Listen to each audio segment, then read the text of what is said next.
बूढ़ी विधवा माँ ने अपने करोड़पति बेटे के घमंड को चूर चूर कर दिया।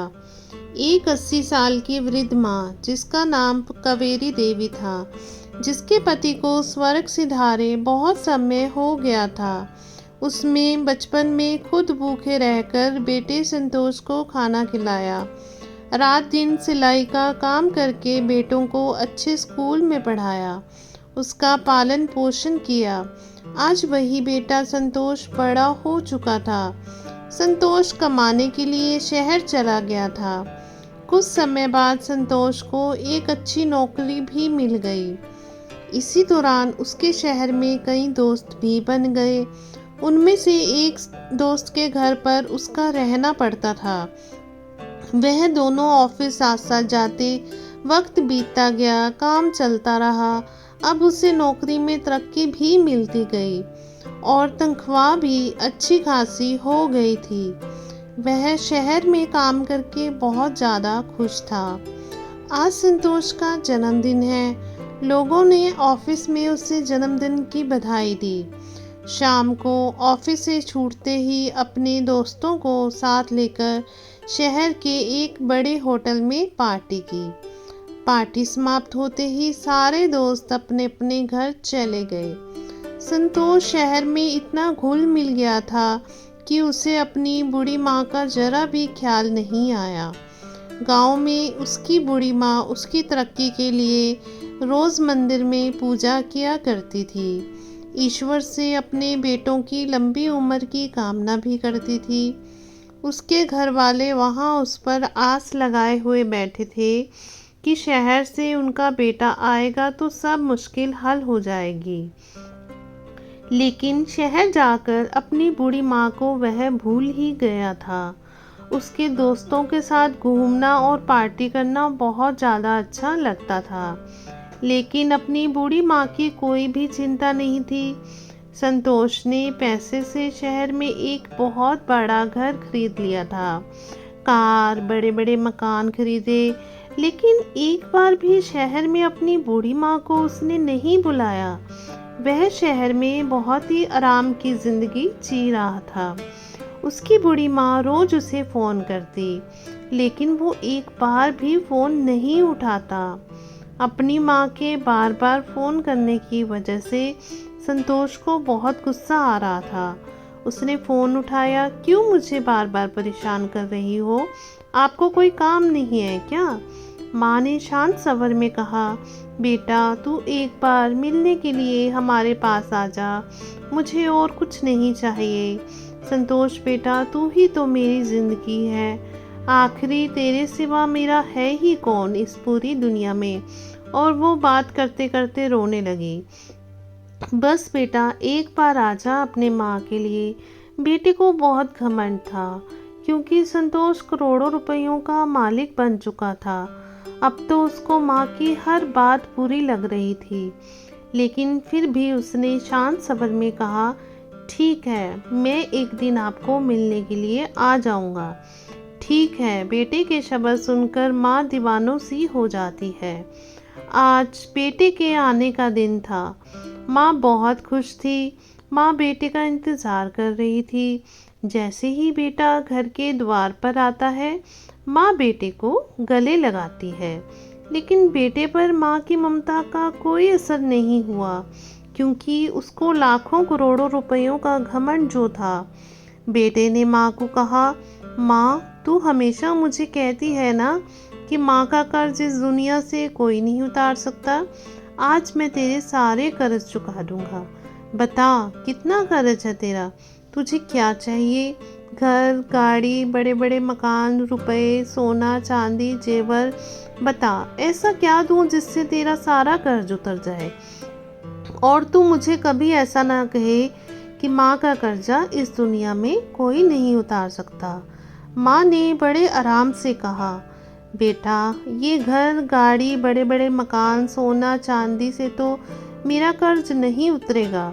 अगर तुझे मेरा कर्ज उतारना ही है तो एक काम कर, मैं तुझे ऐसे 3 काम करने को दूंगी जो तुझे पूरा करके दिखाना होगा। अगर तीनों काम करने में सफल हो गया तो मैं समझूंगी कि तूने मेरा कर्ज उतार दिया।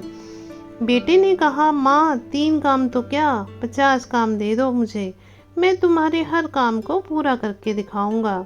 माँ मुझे क्या करना होगा? माँ ने आज बेटे को पहला काम दिया, जिसमें माँ के कहे अनुसार बेटे को 5 किलो वज़न के पत्थर को एक कपड़े में लपेटकर अपने पेट पर सुबह से लेकर शाम तक 24 घंटों तक बांधना था और फिर माँ के पास जाना था।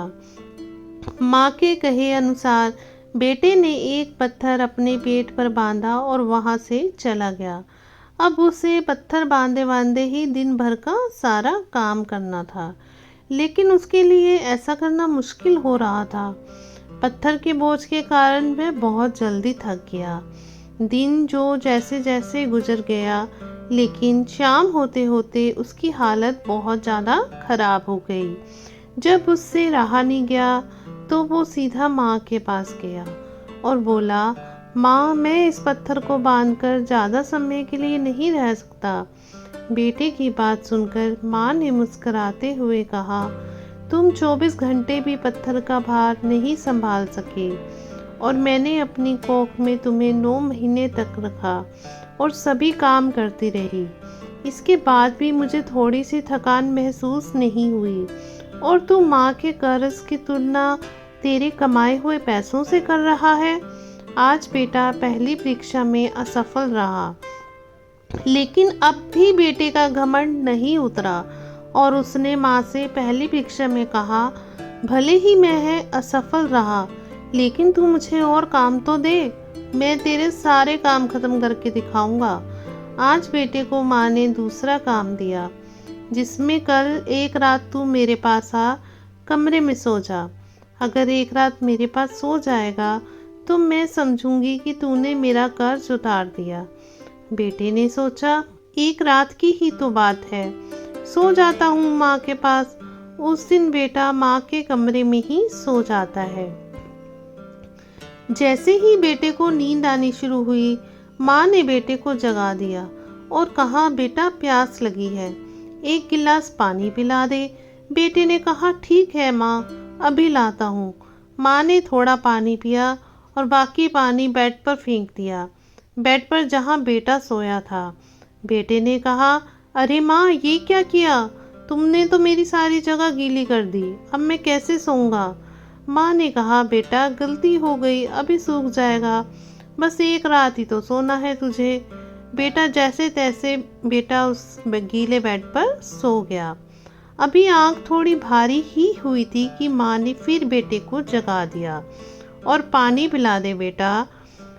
अब्बू बेटा को थोड़ा गुस्सा आ गया और उसने माँ को कहा, माँ अभी तो पानी पिया था, इतनी जल्दी तुम्हें फिर से प्यास लग गई। माँ ने कहा, बेटा गर्मी बहुत ज़्यादा है ना, इसलिए प्यास लग रही है, एक गिलास और पानी पिला दे।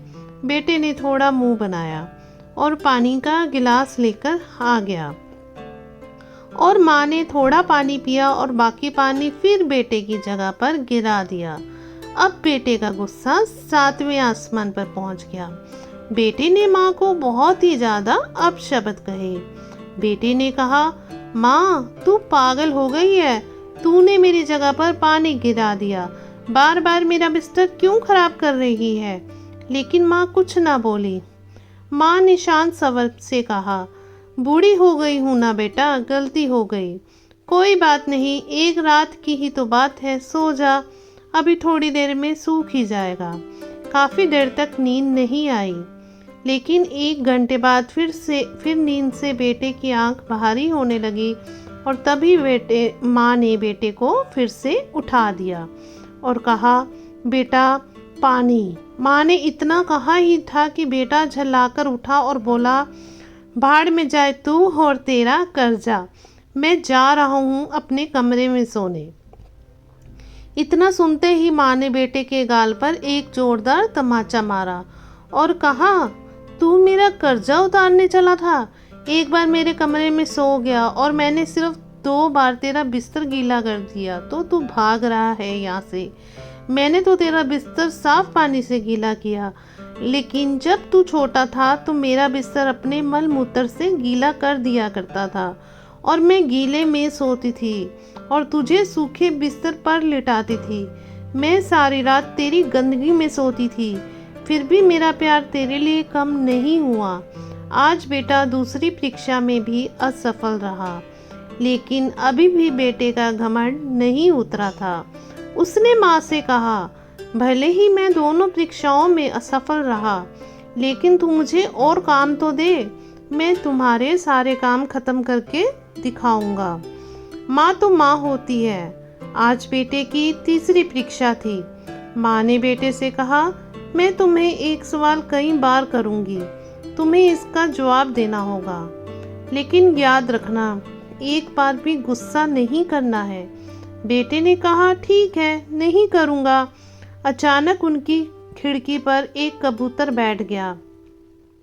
माँ ने बेटे से कहा, बेटा ये क्या है? बेटे ने कहा, माँ यह एक कबूतर है। कुछ मिनट बाद माँ ने बेटे से दूसरी बार पूछा, यह क्या है? बेटे ने कहा, कबूतर है। माँ मैंने अभी आपको यह एक कबूतर है कहा। थोड़ी देर बाद माँ ने फिर से अपने बेटे से तीसरी बार पूछा, यह क्या है? इस समय बेटे के स्वर में जलन महसूस हुई। तब उसने अपनी माँ पर सुझलाते हुए कहा, यह एक कबूतर है, एक कबूतर। थोड़ी देर बाद माँ ने फिर अपने बेटे से चौथी बार पूछा, यह क्या है? बेटा अपनी माँ पर चिल्लाया और कहा, आप मुझसे बार बार एक ही सवाल क्यों करती हो? हालांकि मैं आपको कितनी बार बता चुका हूँ कि यह एक कबूतर है, आपको इसे समझ नहीं पा रही हो। थोड़ी देर बाद माँ अपने कमरे में गई और एक पुरानी डायरी लेकर वापस आई, जिसे उन्होंने अपने बेटे के जन्म के बाद से बनाए रखा था। उस पर उन्होंने एक पेज खोला और उस पेज पर अपने बेटे को पढ़ने के लिए कहा। उसमें लिखा था, आज मैं सोफे पर बैठी थी। मेरा 3 साल का छोटा बेटा सोफे पर मेरे साथ था। एक कबूतर खिड़की पर आकर बैठ गया था। मेरे बेटे ने मुझसे 23 बार पूछा कि यह क्या है माँ, और मैंने उसे 23 बार जवाब दिया कि यह एक कबूतर है। मैंने उसे हर बार प्यार से गले लगाया और उसने फिर 23 बार मुझसे यह सवाल पूछा, यह क्या है? माँ का जवाब देने में कोई भी जलन नहीं महसूस हुई और आज सिर्फ 4 बार माँ ने अपने बेटे से ये सवाल पूछा तो बेटे को जलन और गुस्सा महसूस हुआ। आज तीनों परीक्षाओं में बेटा असफल हो चुका था और बेटे का घमंड पूरी तरह से उतर गया था। बेटा रोए जा रहा था और माँ ने बेटे को कहा, बेटा तुम्हारा ये घर, लाखों करोड़ों रुपए, कार, बड़े बड़े मकान, सोने चांदी, एक माँ की ममता के आगे कुछ भी नहीं है। दुनिया की हर एक चीज़ माँ की ममता के आगे कुछ भी नहीं है। हमारी संस्कृति में, हमारे वेदों में भगवान से भी पहले माता पिता का स्थान बताया गया है। कभी भी जिंदगी में अपनी असफलताओं का आरोप अपने माता पिता को मत दिखाना, क्योंकि उन्होंने अपनी ज़िंदगी हार कर आपको जिताया है।